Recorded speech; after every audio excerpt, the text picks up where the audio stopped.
Hey guys, I wanted to make a spec comparison video here between the Amazon Kindle HDX and the Nexus 7 2013. Now both of these have 7-inch displays and they're both priced around the same price point as well, so they are going to go head to head in the market, so it's going to be quite a good comparison. Yeah, let's go ahead and check these specs out. Okay, so we've got the Amazon Kindle on the left here and Google Nexus 7 on the right. Now if we scroll down, we can check out the dimensions. I don't want to talk too much about the dimensions. Essentially what you need to know is the Amazon Kindle is a little bit thicker and a little bit heavier than the Nexus 7, although really you're probably not going to notice the difference if you held them both in the same hand.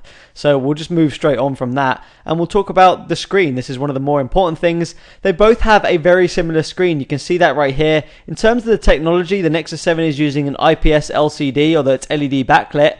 The Amazon Kindle is using an IPS LCD. It may even be the same screen, but it doesn't say LED backlit here. That could just be a typo, I don't know. And you can see the screen resolution here is exactly the same. They're both using 1920 by 1200. They both have the same screen size of 7 inches, and of course the pixel density is the same as well, being 323. Now if the Amazon Kindle is using the same screen as the Nexus 7, that's great, because the Nexus 7 2013 has a fantastic screen. It's probably the best screen I've seen on a 7-inch tablet. So yeah. Scrolling down, what else do we have here? Now, in terms of the internal storage, the Nexus 7 has a 16 or 32 gigabyte model.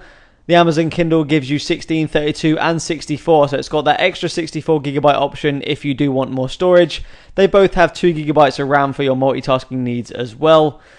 It says here the Nexus 7 has Gorilla Glass. It doesn't say anything about the Amazon Kindle. I'm guessing it would have it though. I know it doesn't say it, but I'm guessing it would have it. But again, I'm not sure. Both have an LTE or a 3G model. Obviously that is a little bit more expensive instead of the Wi-Fi model, but it's an option if you want it. And one of the biggest differences here is the camera.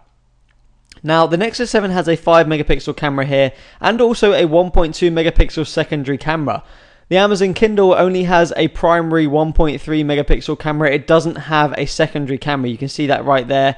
Now, that doesn't bother me too much because honestly, I don't use cameras on tablets. I don't even use them for Hangouts or anything like that. So cameras really don't bother me. But nonetheless, the Nexus 7 does have more options if you want more cameras. So there you go. So next up, we got the chipset. And this is the biggest difference in my opinion. The Nexus 7 has a Snapdragon S4 Pro, which is a quad-core CPU clocked at 1.5 gigahertz. And that's accompanied by the Adreno 320 GPU. Now the Amazon Kindle on the other hand has the Snapdragon 800, which is a quad-core CPU again clocked at 2.2 GHz and the Adreno 330 GPU. Hands down, the Snapdragon 800 is the better CPU. It's faster and more efficient and it has a better GPU. If you haven't seen the benchmarks between these two CPUs and GPUs, the Adreno 330 just blows the Adreno 320 out the water. It's going to give you a lot better frame rates in terms of games and it should lead to an overall smoother device. Now there's other things to take into account. For example, the Nexus 7 runs stock Android, which is very clean, very fast. It runs the latest version of Android 4.3 right now.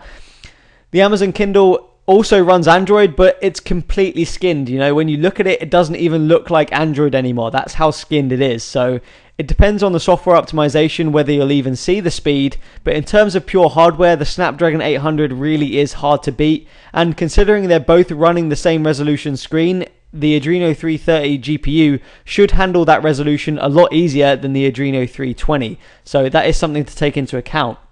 Moving on, we've got the battery life. Now, we don't know much about the Amazon Kindle's battery life in terms of the milliamp hours. You can see the Nexus 7 clocks in at up to 9 hours of multimedia usage. The Amazon Kindle clocks in at 11 hours. Now, we don't know if it has a bigger battery, although the device is a little bit thicker, so you could assume that it does have a bigger battery, but again, we're not really sure. So you may have slightly better battery performance on the Amazon Kindle. Don't forget, even though it has a stronger processor in the Snapdragon 800, it's more efficient and it actually uses less power than the Snapdragon S4 Pro, so that's kind of impressive.